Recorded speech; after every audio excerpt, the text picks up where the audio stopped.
It's your inside pass to everything Saints football. See you later, bye. Touchdown, Rashid Shaheed. We'll take you to places most fans never go. To practice, to the sideline, to the locker room. Following every twist, turn, and touchdown of the Saints season. That is going to be a touchdown. Taysom Hill. Taysom TD. Welcome to Inside Black and Gold. To the end zone, and that is a touchdown for Chris Olave. Now, here are your hosts, Steve Geller and Jeff Nowak. Oh, baby! Hey y'all, who dat? What is up? I'm Jeff Nowak, and this is Inside Black and Gold. If you listened to last episode, this is, as promised, our super cut of myself and Steve Geller hosting Sports Talk on Friday. I trimmed out all of the accoutrements and LSU baseball, NBA Finals talk, and put together all of our takes on what we saw out there on Thursday, expectations for minicamp, interviews with players, all that good stuff. Promised to get back in the lab on Monday for a full traditional podcast episode. As I mentioned before the last episode, we've had some technical difficulties, had to change podcast hosts. The feed got kind of messed up, so we were kind of stuck in limbo, but we're back now, and we'll get back into our schedule. In this first segment, it's going to be a lot about tight ends. We're going to hear from Juwan Johnson, who I think is going to have a big role in this offense, and Foster Moreau, who has been a big part of this offseason program, even though he hasn't been able to participate. He also talked about the young quarterbacks, Derek Carr's retirement, a guy he was very close to, literally has played every season of his career with Derek Carr as his quarterback until this point. So some really good insight there. Again, appreciate everyone who listens. We'll be planning to get you a full episode on Monday when we can sit down and record. But until then, let's get into it. Here you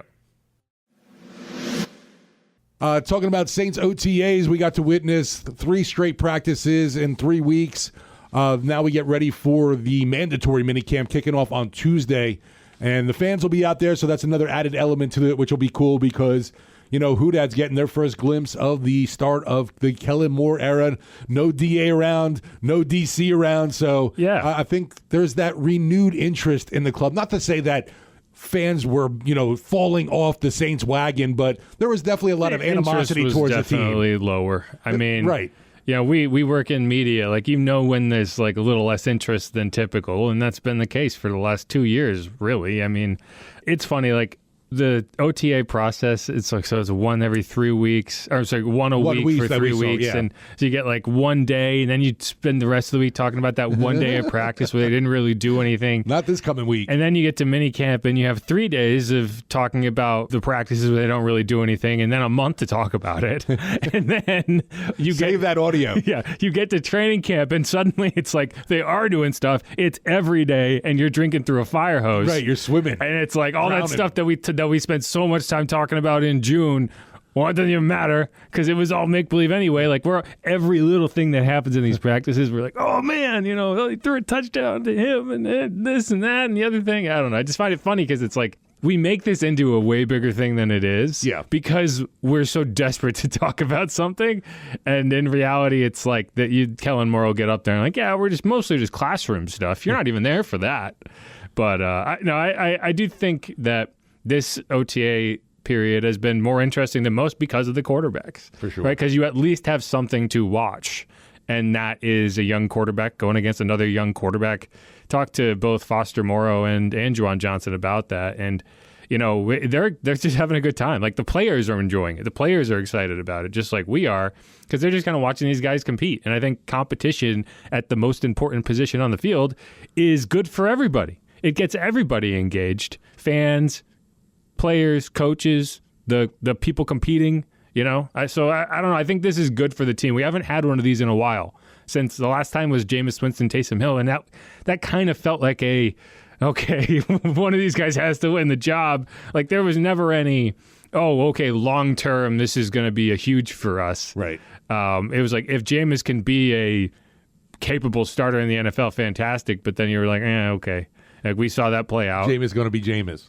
Yeah, so, no, I mean, I think this is, people should be excited, even with the understanding that the season might not go well. Like, it can still be a productive season, even if the wins aren't necessarily there. You mentioned tight end Juwan Johnson. You caught up with him in the Saints locker room after yesterday's voluntary workout. Here's Jeff with Juwan Johnson in yesterday's session. Yeah, obviously, you go back a long way with Tyler. You know, how cool was it to see him drafted here and kind of reunite? Honestly, I was so surprised. I remember me and my wife was watching it at home, and I was just so shocked to see that. Not that he was drafted, early, but that he was drafted here. And so I was just like, man, like he's coming here. Like, we used to be, roommates on the road trips, and so, just talking to him and being with him again, I think it's great. It's fun. I got one of my guys back, and so.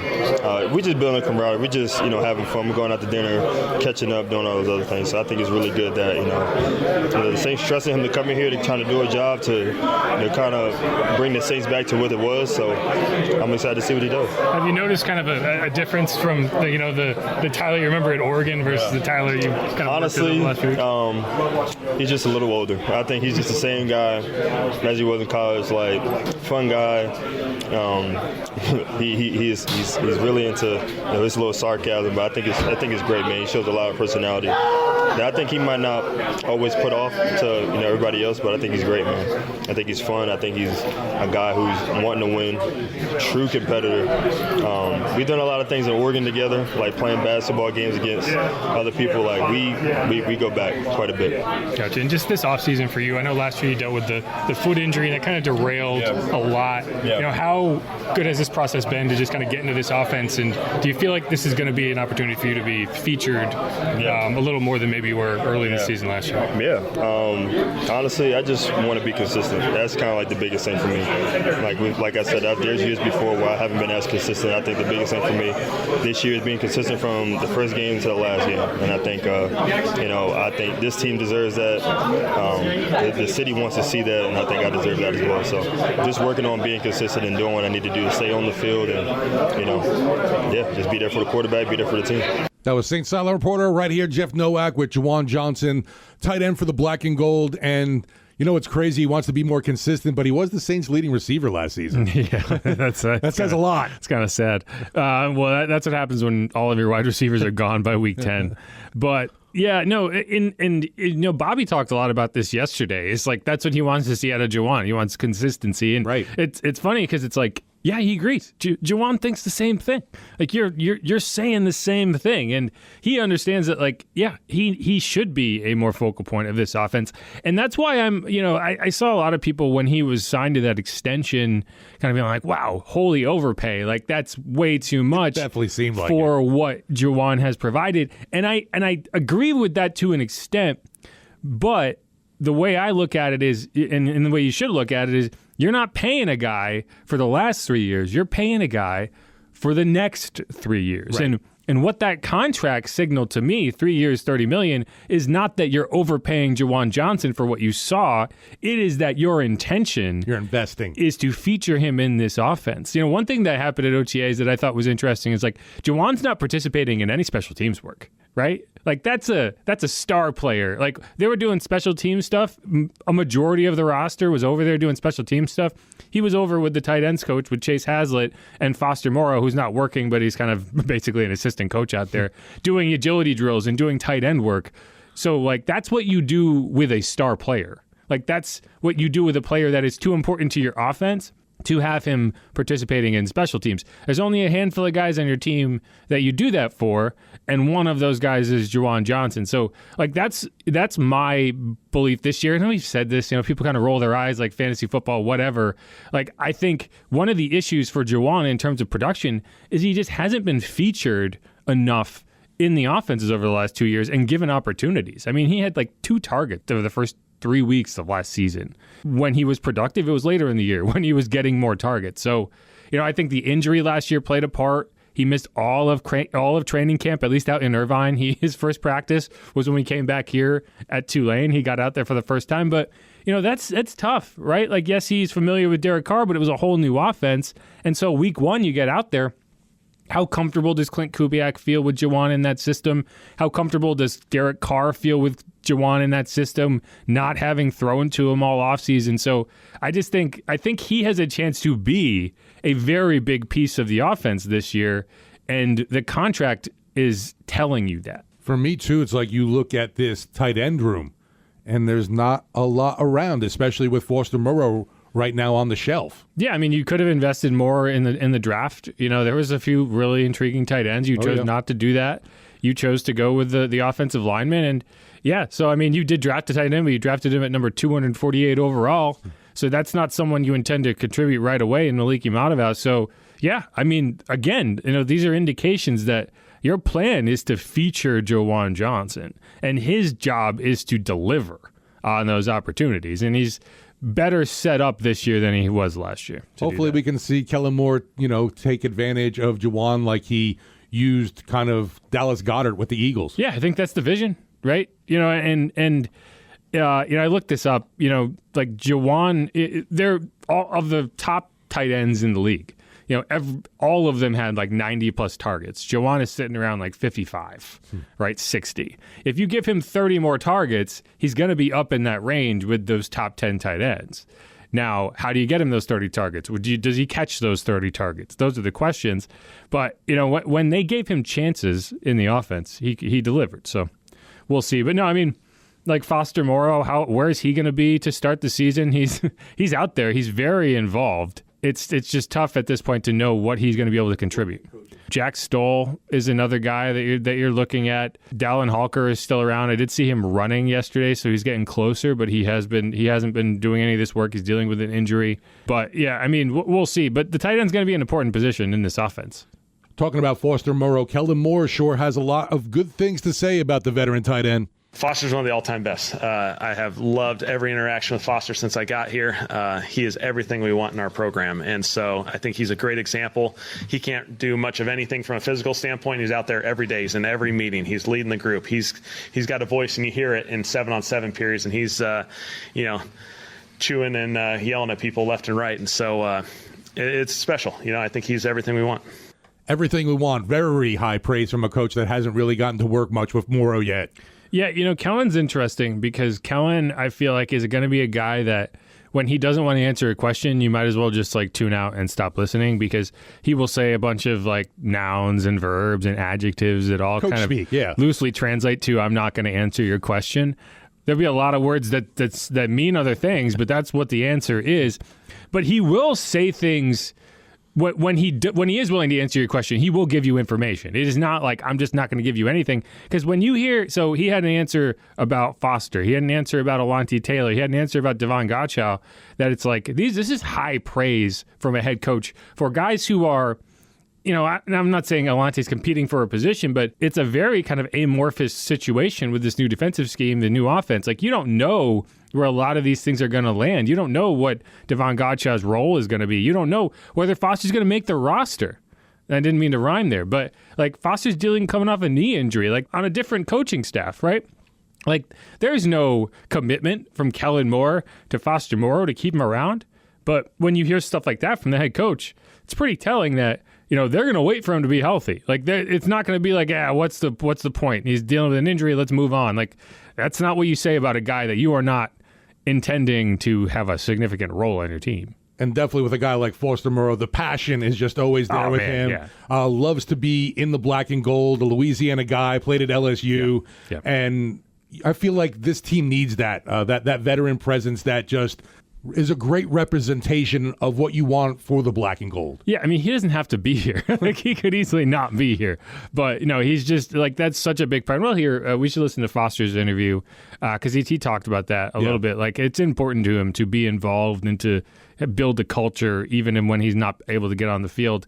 And it's interesting because this year, more than most recent years, we've seen several veterans not be here that would typically be here. Cam Jordan has missed the last 2 sessions, which is not usual for him. At least the last 2 media sessions. We got to clarify that, too. That's true. We don't know exactly what was going on in the other ones, if he just didn't want to talk to us. I don't know.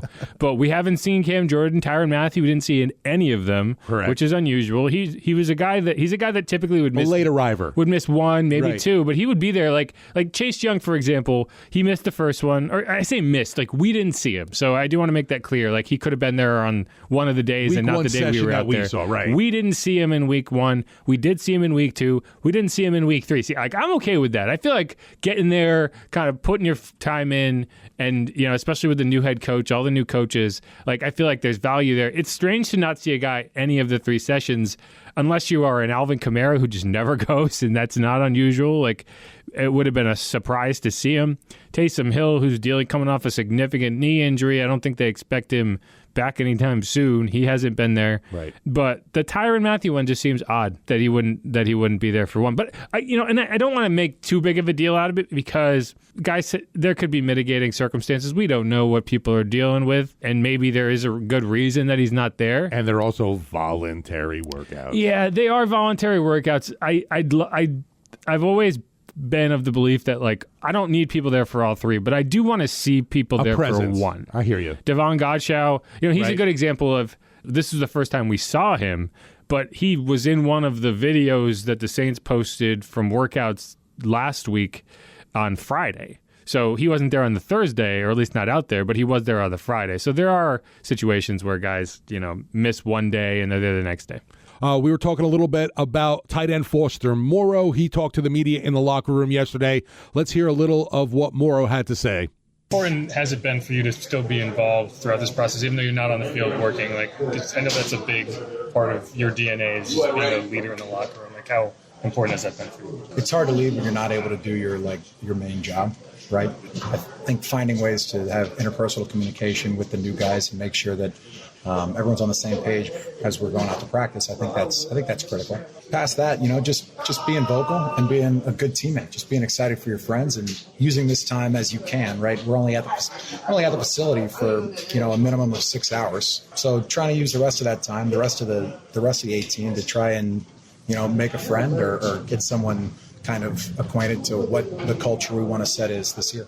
How big is that, establishing the culture and doing it in times like OTAs and everything? Yeah, there's a misconception around sports that culture is long lasting throughout tens of 15s of decades of time, right? Like, oh, these guys are always going to be down just because they've always been down, which isn't necessarily true, right? Culture can be reestablished and reset from year to year, and it is, right? Because you have new faces, new leadership, new coaches, and just a new feel, right? No season is the same, and no team is the same from season to season. That is what it is. You could have a lot of the same faces, and you could have a lot of similar results, but nothing's ever going to be the same. What's the deal right now with the new coaching staff here and some new players?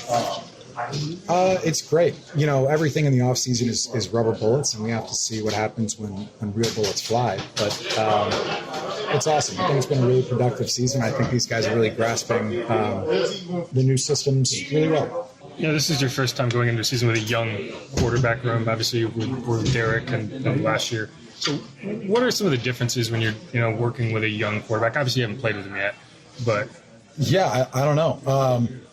It's been different for sure, and we definitely have a competition on our hands. I think our guys have looked really good, top to bottom. I know Hayner's not able to get out there right now, but I think Jake's looked great. I think he's looked polished. The polish is certainly something I've noticed from year 1 to year 2. Shough is as advertised. I think he makes great decisions, can spin the ball really well, and throws a really tight, neat spiral. Even Decker looks great out there, the lefty. I don't know. I haven't played with a left-handed quarterback in a long time. But we have a full-blown competition on our hands, and I'm excited to see what happens when bullets fly, when people are rushing the passer, just to see who steps up and what happens. It's been a cool experience, though, right? Because those guys are constantly trying to better themselves, which is an awesome thing. Obviously, the competition coming because Derek Carr retires, and you had a close connection with him, maybe more than anyone else in this locker room. When it happened, what conversations did you have with him, and how difficult were those talks? I was very grateful to Derek for everything that he had done for me early in my career and introducing me to what real NFL football is and giving me a chance when he didn't necessarily have to. But, my rookie year, I came in and I was just bright-eyed, bushy-tailed, just trying my best to, make friends and try to get on the field. And, he gave me a little bit of perspective on what it was going to take to be successful and play for longer than people would expect you to. And so just for that and for always being there for me and being a friend, especially when I was at my lowest points, he was always there for me at every point. And I know the people in this city have mixed emotions on him. And I understand that, we always want success, right? But I'll always be grateful to him just because he's an A+ dude. Saints tight end Foster Moreau there. Mixed emotions from the Who Dat Nation. That's a nice way to say it. Yeah, no, I think that was very diplomatic. No, and I agree with Foster. I think a lot of people have this such heavy disdain for Derek because they didn't like him as a player that they've decided he's just a bad person. Derek's not a bad person. Derek Carr's not a bad dude. You didn't like him. I get it. But that's why the conspiracy theories of oh man, something nefarious must have been going on. It was I don't know, he just didn't want to have surgery and he kind of was all right, I'm done. I don't know, I'm buying into conspiracy theories. Yeah, it's a lot easier than just saying oh, okay, something. Yeah, he just wanted to give up $30 million out of the goodness of his heart. Right, I get it. I know, I'm not saying that. But no, I mean as someone who talked to Derek a good bit over the last 2 years, I never got the impression that he was just an evil person. It's just a dude that didn't get along with Saints fans for one reason or another. Square peg, round hole. Yes, it just didn't fit. It was a failed experiment. It's a Spot Rack put out a list of the teams with the most dead or void years on their contracts, and the Saints are at the top of that list. The Eagles were second. And it's if you look at all the teams in the top 5 or top 10, it's they're one of two things. They're trying to win a Super Bowl in the next few years, or they're trying to survive a bad quarterback contract. The Saints are one of those teams. The Browns are one of those teams.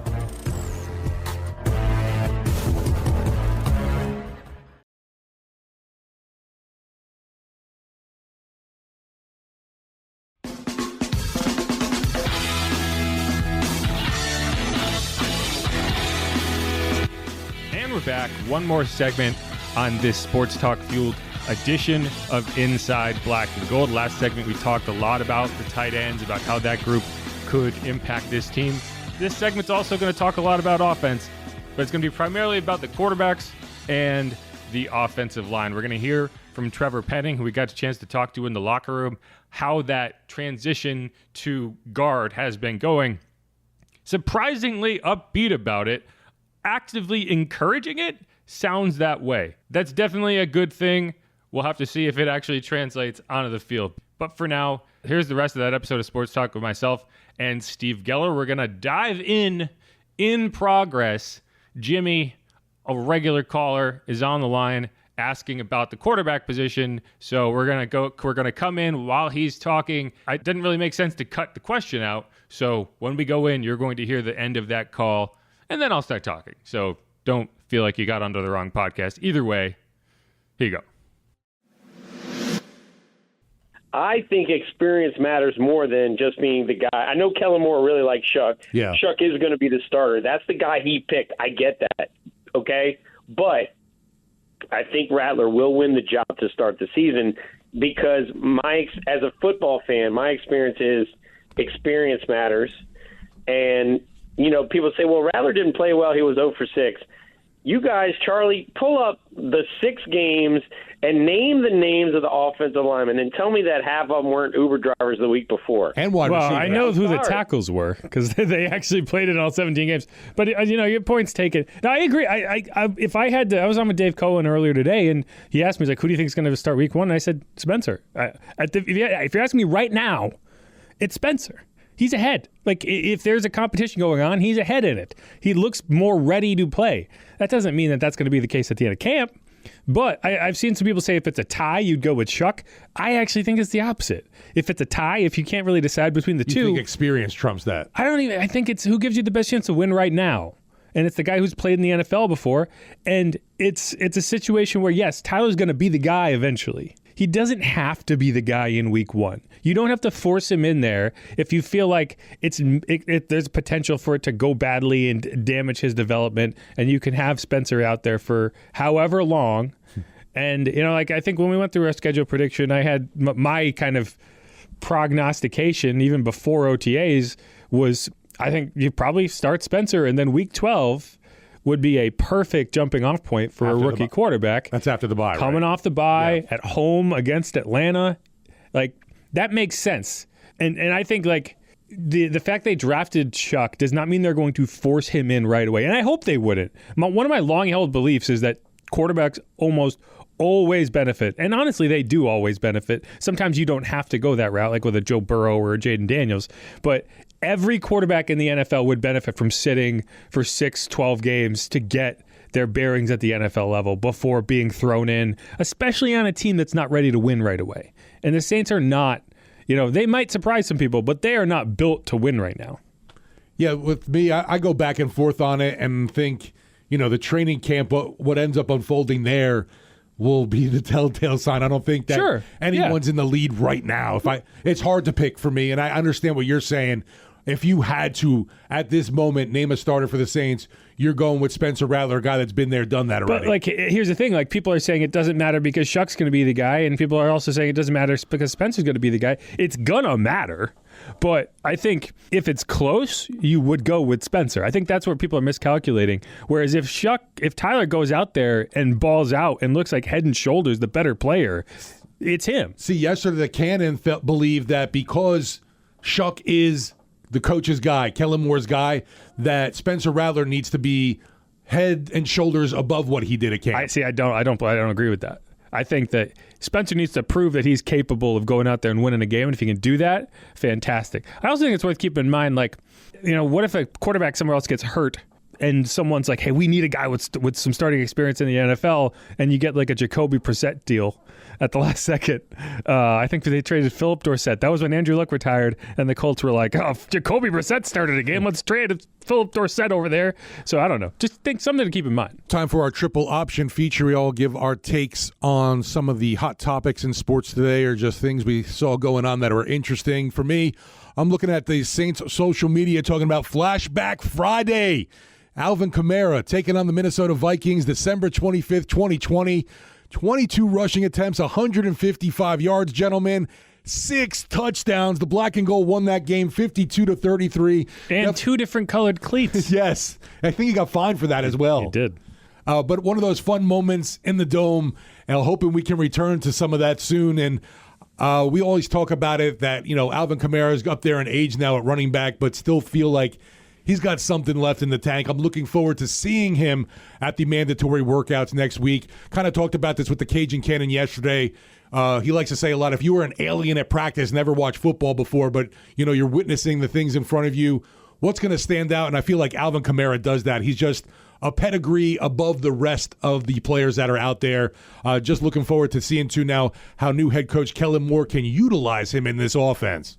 If there was an alien at practice, I think they would be interested in other things, but okay. What you got for triple option, Jeff? I don't got a ton. I'm going to stick with the Saints. And, one thing Juwan Johnson said yesterday that I was like, wait, what? Is, so he's been in the league for 5 years. He's been in the league since 2020. Yeah. He has played with 9 different starting quarterbacks. 9. If Tyler Shough wins the job, it'll be 10. Can you name them? Wow. Taysom Hill, Jameis Winston. Correct. Drew Brees. Correct. Andy Dalton. Correct. Trevor Sycamore. Simeon. There is a man named Trevor Sycamore. That's the PFF dude. That's the old man brain over here. Yep. So you got Spencer Rattler, Jake Haener. Okay. You're missing one. Oh, Ian Book. Ian Book, you got him all. Woo-hoo. 9. And it's not a very inspiring list of names other than the first one, which was Drew Brees in 2020. Outside of that, it's like, wow, that's a lot of quarterbacks. So, I just think that's telling of, like, that's the last 4 years of Saints football in a nutshell. Do you happen to have how many he's caught touchdowns from?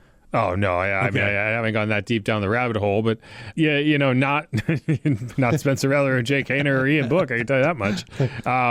But no, it's so telling of, like, this is what the last 3. That's why you have young quarterbacks who can at least compete and maybe turn something into something. Like, so much of this list is guys that you were just trying to get to the middle with. Yeah. Like, you were not hopeful that Andy Dalton was going to come in and be anything special. You're hopeful that he was going to come in and be a slightly better version of Andy Dalton than he was.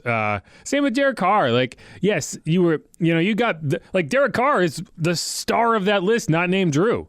Like, of the 9 names on there, Derek Carr is way up above the other 7 not named Drew. So I don't know. Like, hopefully this turns around soon, and number 10 is at least, or maybe number 9 is at least the guy that wins some games in black and gold. Yeah, because I think Juwan Johnson has major upside, not just for the team. We talk about fantasy football a lot.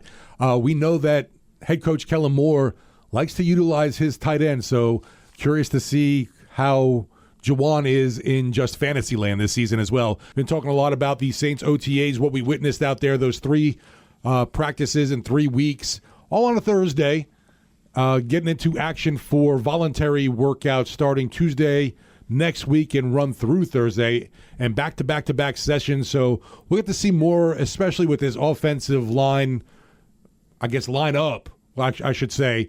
And it's been pretty consistent. Cesar Ruiz wasn't there this past Thursday, so you saw Dylan Radins filling in at right guard. But the big position shift is a guy in Trevor Penning has moved over to the left guard position, which we'll hear some of his audio coming up, and seemed like he was welcoming this change.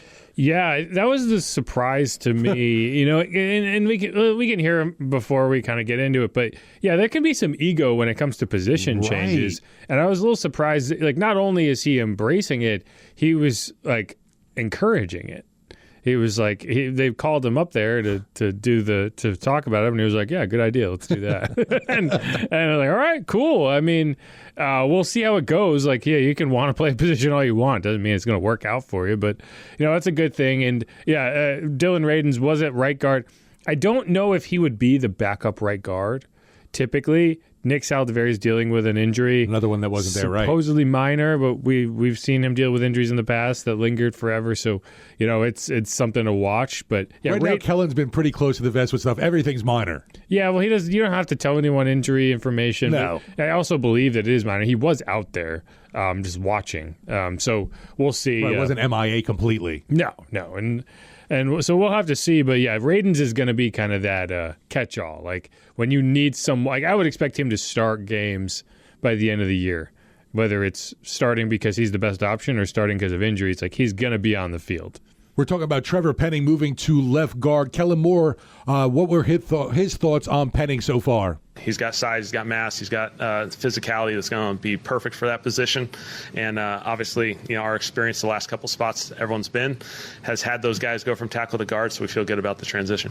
Mentioned that Penning was really open to this switch. Let's hear what Trevor had to say to the media after practice in the locker room. How else has the adjustment been to obviously playing guard? I mean, it's not too bad. It's a little bit less space than tackle. You got to have tighter footwork, faster feet. Everything's a little bit closer. So it's been going good. What was the discussion like with Coach today? Said it was kind of brief. It was just hey, Kellen and Nuge, they brought me up, and I kind of had an idea. They're probably going to move me, which I was excited for. Brought me in. They're like, hey, we're going to try to guard. We think it's the best for you. And I'm like, I couldn't agree more, and I'm really excited for it. And yeah. Why are you excited? I think for me, the things that I do well, I think fit better at guard. Not to say I can't play tackle, but in the run game, especially at guard, I think the things I do well, really, I can shine at guard. You're talking about your play strength there? Yeah, I think just the demeanor I play with, how I get after it in the run game, and being able to do that stuff, and yeah. So, what have you been working on? I know it's a position change, but maybe it's body-wise as well. Body-wise, just trying to get stronger. I mean, keep my strength, eating right, doing the right things, taking care of my body. Football-wise, just getting back into that, left-handed stance, getting at all the, footwork stuff, kind of back to the left side, kind of how it was before. But, working on footwork, using my hands well, and doing stuff with that. From a technique standpoint, is it much different? Or is it, I know that the fight comes a little quicker at guard. Yeah. It's still the same principles almost. I mean, everything just happens a little bit quicker, a little bit more, you're almost in a phone booth. So, to me, I enjoy that. So, yeah, I'm excited for it. So, transition to guard something that you were thinking about before they brought it up. Then you said you're excited for the move. Is that like something that you thought maybe was even your best? Yeah, I mean, before the draft, I know there was a lot of teams that had me as a guard, and pre-draft I was working some guard at Senior Bowl and stuff. So when I came here, they wanted me to tackle, so I played tackle. But I'm excited. I mean, wherever I can play and help win and play good football, it's all I can ask. Never played it at any level? Yeah, I played it. So I've actually probably played more guard than tackle. I mean, high school I played guard. Early on in college I played. And then like Senior Bowl and stuff, but I definitely enjoy it. You don't pull from tackle very often, so pulling is your favorite thing you can do in football? Yeah, that's probably one of my favorite things, just getting out there and attacking guys with that. The fact that you say you're excited about it, I mean, there's no stigma attached to you, like it's the, you were playing tackle at first and now you're switching, that you don't look at it that way. No, I think it's a great opportunity, and wherever they want to play me, that works. Was there a point where they just told you were too tall to play guard and that's play tackle? No, I don't know. I don't really know. I just got put there, and I'm like, all right. But I think I'm maybe just fine playing there. I think the transition so far has gone pretty well. So, as someone who's never played guard, is part of this like you don't have to wait as long for the contact like as you would at tackle, like you can be more of the aggressor on the inside? Yeah, I think that's probably my favorite part of it is you get more of a tackling approach. I mean, you obviously want that at tackle too, but I think at guard you definitely can be more almost aggressive, but obviously not super aggressive, but more aggressive than at tackle. We can just connect on guys and get on them and end it early. Whereas tackle, you got a lot of space between you and the edge rusher. So, Saints offensive lineman Trevor Penning there, been playing a lot of all of left guard. What we've seen at these voluntary workouts, more coming in mandatory minicamp, but it's kind of more of the same. It is more of the same with no contact going on. We won't get We're just there for all 3 days. Yeah, we won't get a true gauge of how things are actually progressing in the trenches until training camp. No, for Trevor, he can get valuable work in now. Right. Because for him, a big part of this shift is going to be adjusting the footwork and getting that part of his game right. But is it working? We won't really know. The physical part of it, we won't really get a picture of. But for him, this time is important, and that's why one of the things we talked about when they initially made the switch is doing it that early. To me, is an indicator that's where he's going to be. He is no longer a tackle that plays guard. He is a guard. And I don't think you're going to see him get reps at tackle. Now, there's an off chance that maybe they get desperate at some point in the season with injuries and we need a tackle. We have guys who can play guard. We're going to bump you out there. Well, hopefully we can get it done. But I think in camp, you're going to say, hey, we want to give him the best chance to succeed. And the best chance for Trevor to succeed at guard this year is by getting as many reps at the position as possible. So if there's cross training, I don't think it's going to be Trevor. I think it might be some other guys, like a Landon Young, right, on the second team. He'll probably get reps at guard and tackle. Maybe Radens, right? Maybe you're going to get him some work at tackle just in case because he has played tackle in his career and you just want him to be ready. But no, I think there's a clear vision with how they're going to approach Trevor Penning, and it's at guard, and I appreciate that he's embracing it, we talked about. Huge. Because I think there's a lot of situations, even Alante, when they initially moved him into the slot, I don't think he appreciated that. He embraced it last year going into the season, but it was guards don't get paid. Tackles get paid. Outside corners get paid. Nickel corners don't get paid. Well, right now, Penning just knows I'm just trying to stick around. Right, and I appreciate that, right? There could be ego in that situation. I was a former first-round pick. I came in as a tackle. You're just going to change my position. You're not even the coaching staff that drafted me. No Devers action. You didn't pick up my option. I'm just here but it's not a transactional relationship with Trevor and the coaching staff. I think they are on the same page.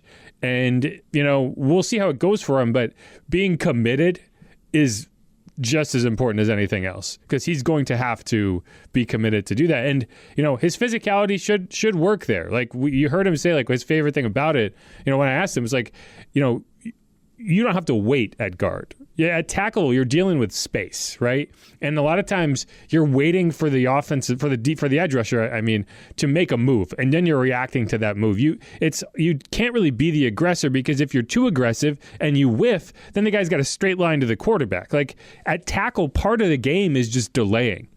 At guard, the guy's right there. Now, he's heavier. Like, you got to be strong at guard, because instead of a 280-pound edge rusher, you're talking about a 315-pound defensive tackle. But that's probably the best part of Trevor's game is his strength. He's huge. He's a physical, athletic beast. So, if you can unleash that part of his game and that works for him, great. And having him be committed to it is good. Fuaga called him a big bully. Yeah, well, that's how you want him to play.